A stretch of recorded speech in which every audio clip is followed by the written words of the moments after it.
Good evening, viewers. Welcome to Issues at Hand here at WBS TV. Peter Kiwazo, your host. I know the weather has done a somersault from an extremely hot one. Kampala was doing temperatures of up to 33, 34 degrees. We switched straight from 34 degrees to somewhere about 24 degrees, 26 degrees today and yesterday, and yes, it explains a bit of my dress. And welcome to Issues at Hand. A cold evening on Tuesday, actually a cold day all through. With me this day in the studio, I have Professor Nkumuhayo Rwachumika Kiura Nkuba. Welcome. Thank you. And good evening. Good evening. Right, and viewers, we're going to talk with Professor about one, is there a place for democracy in the African setting and the African culture? And and I'll give a bit of background to this. A friend of mine says that because we've been largely nurtured into an environment where we had emperors that passed on to kings, and the kings were passed power from father to son, it was always hereditary, that our people are not used to democratic systems. They're used to authoritarian rule, they're used to power that moves from generation to generation. Is that what we are? And then the second one, thinking through, can you have development can development come in spite of democracy?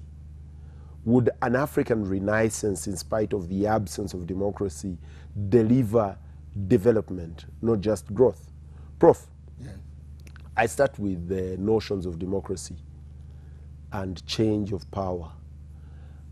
Is that idea alien to Africans? Africans do not pass power except upon death. Well, every time I hear the word democracy, it gives me, creepers, because democracy means so many things to so many people. But if we were to go by, if we mean democracy as a government of the people and for the people, which is the cliche definition, it never tells you how many people. If me and my wife have a government with our son, that should be a democracy according to that definition.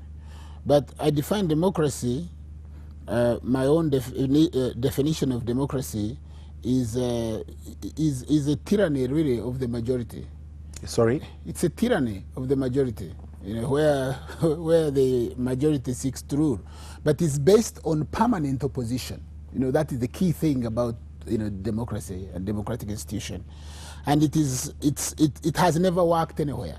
When the British had their revolution, it took them 800 years to organize the first elections. When the Americans had their revolution, it took them 70 years to organize the first elections. And if you look at British democracy, less than 50% of the people vote. Even Greek democracy, was based on male Athenian citizens above the age of 21. It was based on exploitation of women and on slave labor. So you have to be male, you have to be Athenian, and you have to be 21. So in terms of African concept, the one major crucial thing that people neglect to mention when we are talking about Africa or any governmental system is culture. And that's what you told me this afternoon when we were debating the issue. The issue is culture, and most of the time we don't define what culture is. Culture is the art and manifestation of a people's intelligence and achievement. Intelligence and achievement taken collectively. So you can't run away from that definition. If you are operating within the realm of English as a language and English therefore as a philosophy, the definition of culture, the Oxford definition of a culture, is the manifestation, the art and manifestation of a people's achievement, and intelligence taken collectively. So if I make a chair, that is my culture. If I make a plane, that is my culture. If I fight with guns, that is my culture. And to take a people's achievement and a people's intelligence, supplant it from that environment, and then plant it somewhere and denigrate and kick out, those people's collective achievement and collective manifestation is really at the heart of the matter. I give you a small example. If you went to see a king, you took a goat for the king. You reached somewhere and people removed the goat, and the king gave you blessings and you mentioned your issue. That was not corruption. But if I went now to see the president and I took him 7 cows, yes, and people saw Nakalema receiving it, or Narwe saw receiving the 7 cows, and then I went and sat with the president to take him my issue, that would be corruption. You understand? Why? Because you have taken something that is alien, from one culture. So what is alien here? What is alien is that to see a ruler or to see somebody who has power over you, you have to take a gift, an appreciation. It is something central to our culture. If you go to visit your in-law, you take a bunch of matoke, you take a goat, you take a chicken. Is that bribing your in-law? No, that is our culture. That is our collective manifestation of our achievement. We share. We are sharing people. But if you take that now from our culture and put it in another culture, that becomes corruption. So I think democracy in Africa, you can forget it. What do you mean? European-style democracy, which doesn't exist even in Europe. To bring it to Africa, you have what we have in Uganda. Where the president abandons everything and becomes to look for votes. Everything he does is how many votes, there is going to be. A few days ago, I heard him saying that they are going to make John and Luwum, he is going to have a national day. Yes, it was declared February 16. Why? What for? Because he got killed? Yes. Brutally? Is he the only person who died? If Amin killed 500,000 people, are we going to have 500,000 in holidays? Why? What singles Luwum out for him to have a national holiday? Kabarega got killed. In fact, defending Uganda's culture, Uganda's collective experience. Well, Uganda didn't exist then. Oh, it did. When Kabarega was killed. It did. You had the separate kingdoms where it was a massive kingdom. It existed. It covered Tanzania and Rwanda. But he fought to defend that against the people who brought the religion that Luwum was standing for. So your opposition against Janan Luwumu's day being declared is because he was a bishop of a church? No, it's because he was not the only person who died, who was killed by Amin. And if you are going to have national days for people who are killed by Amin, then let every Chivenjere was also a bishop. He was also killed by Amin. So are we going to have a day for Chivenjere as well? What is the criteria? Votes. That is why I'm saying to you that... What do you mean? That in Janan Luwumu's place, Museveni would get more votes than he would get in Chivenjere's place? No, he already has the votes in Chivenjere's place.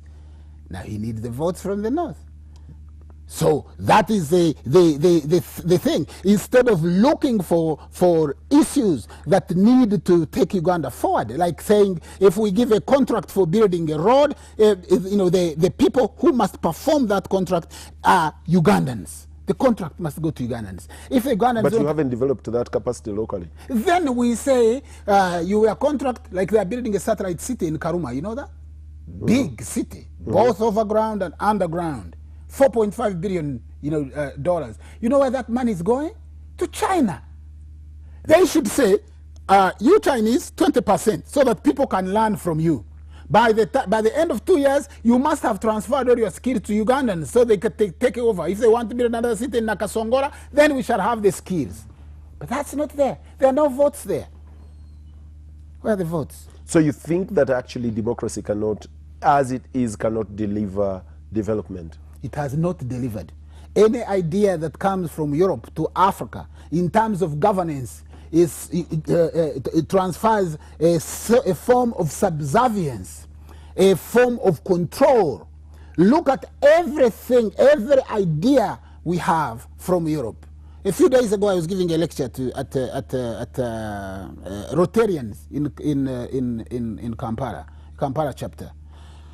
Top officials, academics in one room, and I asked, who amongst you economists can tell me what is fractional reserve banking? Only the governor of Bank of Uganda put up his hand. Yet fractional reserve banking is key to running an economy. That's what enables a country like America to get a piece of paper, put graphics on it, come and buy something real from you. We produce real goods, they produce real paper because of fractional reserve banking. It enables a bank to come from outside, set up here with nothing, take up everything that you have outside and take it outside the country with nothing, exchange for nothing because of fractional reserve banking. Yet they hide that from you. The real thing, the real knowledge. If democracy was a good thing, white people wouldn't tell us about it. Tell me, which countries do you regard developed in Africa? Which countries, Yes. in terms of where development means? What would you regard that this particular country, be it in economic terms, human development, would you say country XYZ is what I would regard in Africa as fairly developed? Well, in terms of politics and what a country does with its resources, I would say Ethiopia. Ethiopia stopped all foreign banks from operating in Ethiopia. Most of the banks in Ethiopia are Ethiopian banks. That is why Ethiopia now can afford to build one of the largest dams in Africa using Ethiopian resources. Ethiopia's airline, the biggest airline in Africa, in fact, I think it was the second or the third largest airline in the world in terms of finance, in the hands of Ethiopians.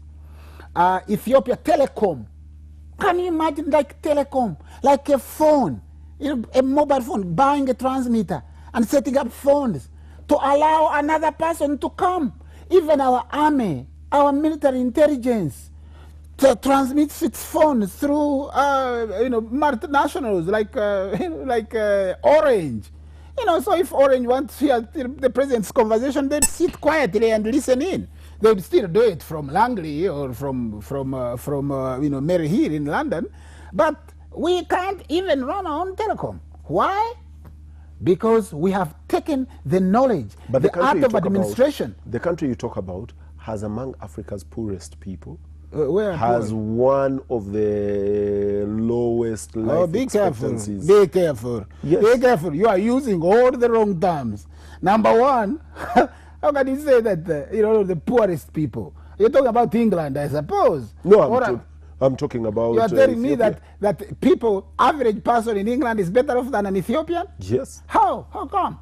An average person in England is going to spend 37 years trying to own a one-bedroom terraced house. An Ethiopian will go and build.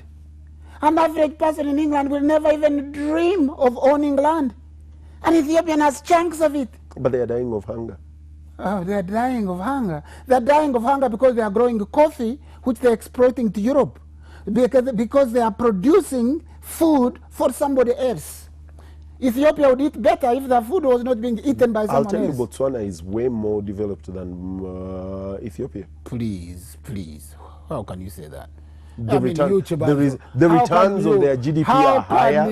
The returns on their GDP per capita is not even a higher. measure. GDP is not a measure. Quality of life is higher. What does Botswana produce? Gold. No, diamond. Do you know that the Botswana government doesn't even know who produces, how much diamond they produce? Do you know who produces? You don't need to know, you need to tax it. Oh, you need to own it.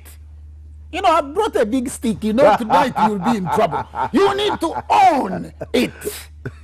Why pay tax in your own country? It's yours. Imagine if I came and said, let me take your wife, and then I'll be paying you a tax. Would you accept that? Huh? You own. And do you know who owns it? The Bears. Yes. The Bears. Who is the Bears? The Bears, Anglo-American, Open Amaha, all them companies. They come, vultures, prey on us, sit on our head, take our diamond, and then they say, okay, we've taken this much, let's just give you a small part of it. And then the Botswanas are happy, and you can stand here, but really in front of me, you don't even respect me and tell me that, how dare you? You know, please don't do that again. But it is Botswana, don't even do it. You are going to mention Angola. Namibia, Angola, South Africa. Please. Boy. But we have Julius Malema there in South Africa. He's going to kick those. Don't tell me of Malema. He's draped in chains of gold, and no. he's another dancing You queen. are just, you listen. Why shouldn't he wear gold? Is it not in his country? Do you know how much gold Uganda do you know how much gold is smuggled out of Uganda per year? 8 billion worth of gold. And the governor David is seated there. Keith Mahakanzi, my friend, is seated there, looking that Maria Chuanuka goes to tax kerosene. You know, we have gold. Gold. You go in Kamocha and see how much gold they are selling. Not far from where you are sitting. Kamocha? Yes! Just here, near the Central Police Station. Every day, 30 kilos, 70 kilos, 80 kilos. Each kilo, 100 million. It comes from Mubende, it comes from Buhweju, it comes from, and all of them, you know what happened? The World Bank, the so-called World Bank, and the International Mercenary Fund, they funded a study. Was that supposed to mean monetary? Well, you can call it monetary. I call it mercenary fund. You need to learn how to call these organizations by their real names. It is a mercenary fund. But they funded a study where they identified for the country where all these minerals were. And as soon as they finished, the same officials of the World Bank, like Jennifer Hinton, a Canadian, then moved from the World Bank, went and got concessions. They passed the law in Parliament, got concessions. Now they have concessions even to mine uranium. But you see, Professor Kirankuba, what is interesting about this is, unless you have passed the law here, they wouldn't come and impose. No, they are not imposing you on you. You have passed the law yourselves. Who? You, our parliamentarians, who can't even read a book. Most of them can't read even a law. Reduce them to that little. Okay, you mention one who has read a book, call him on radio and say, what is the last book you read in the last 1 month? How many even know how much gold is produced in this country? How many? They don't. You go to the geology department, every month the only gold that they pay tax for is 5 kilos, which is only 5 kilos a month. So where do you get the rest of the data? Where do we get the rest of the data? From the sellers, the people who sell. That is gossip. Gossip? You want me to take you tomorrow? That is pure gossip. I mean, unless it is documented, recorded somewhere. Documented by who? I document. I do a scientific analysis. I go to where they mine gold. I buy it. I see where they sell it. I sit there and I see how many people are selling. Let's get back to the renaissance of Africa and development. What are the 2 things you would do for Africa to be able, let me even reduce it to Uganda specifically. Yes. Number one, Uganda, what would you do to spur it to levels of growth and development that are Number desired? 1, I would make my own money and I would not balance it or I would not back it by the American dollar or any other currency. In fact, it wouldn't be money. What is money? Weighed against what? Because money... American money is made against what? Gold. Which gold? My God, you said so you have internet. Check, they don't have any. It is just paper. It's made up by tanks and F-15 fighters. They have no gold. It is the Federal Reserve has no reserve and is not federal. It's a private institution. Hey, you disappoint me today. No, Yes, you actually disappoint me. I know. The Federal Reserve. This is where we differ as students of economics. Wait. Okay, now let's talk economics. The student of history and the student of economics will differ completely. I am not only a student of economics, I am a teacher of economics. And I'm going to teach economics on your show. And I'm a teacher. I can't afford to be ridiculous. I am coming on your show to tell you that the Federal Reserve, first of all, is not federal. It's not a government agency. It is a private institution owned by 12 individuals. And it has no reserve. The dollar has no reserve. It is just paper with graphics on it. And how dare our country, backs its money against the dollar, against a piece of paper which somebody prints. When the Secretary to the Treasury in America wants money, wants to buy, for example, Uganda Airlines, let's assume, he is not going to say what. He orders the mint. He asks them, how long will it take you to print this? Yes, I know truth makes you laugh. Why do you think they're having trouble with Russia? Because Russia is buying gold, and it is moving away from the dollar. And China is the same. China is moving gold. Look at the countries that have now the largest collection of gold. You'll find Russia amongst them. Russia and China. They want a currency that is backed by gold. And Uganda has gold. What they would do is they would make our currency gold, which means 1 gram of 1 shilling, if it was gold, would be now equivalent to about 120 of today's money, Uganda shillings, which would be about $50. Our shilling would be about $50. If it were gold. If it were gold. And we have gold. So instead of letting this gold hemorrhage out of the country, we would get this money and turn it into gold. The gold standard. That's the gold standard. You've got it. Do you know how it started? People would come, they deposit gold here. Because gold is heavy, it's very heavy, you would give them a piece of paper. Now, when they get to Masaka, instead of coming back when they want to purchase something, they would pass the paper to someone else. That is why when you look at the pound, they say promise to pay on demand, a demand note. So now, most of the money is fake money because it is not backed by gold. You stayed in the past. That passed on. No, it is today. This is not the past. This is today. The world reserve currency, even this Dominic Strauss-Kahn that you hear now in France, that they are saying that he was whatever, he also wanted to move the world away from the dollar. And the moment he mentioned that he wanted the International Monetary Fund to set up its own currency other than the dollar. And that is the real battle between America and Russia. Because Russia has seen that the rest of the world produces real goods and America only prints dollars. And if you want to destroy that country, the best thing you could do is move away from the gold, from the dollar. Let's get to the second one. You say that you would put the currency against a gold standard. Yes, that is the first one. That's the first one. The second? The second one, I would not allow any foreign banks to operate in this country. No foreign banks. Now, let me tell you that only happens in North Korea. I've told you Ethiopia. Ethiopia doesn't have foreign banks. It doesn't happen in North Korea, no. Let me first explain to you why. Federal fractional reserve lending. Fractional reserve lending is you have, if you have 4 banks, for example, Bank A, Bank B, Bank C, Bank D.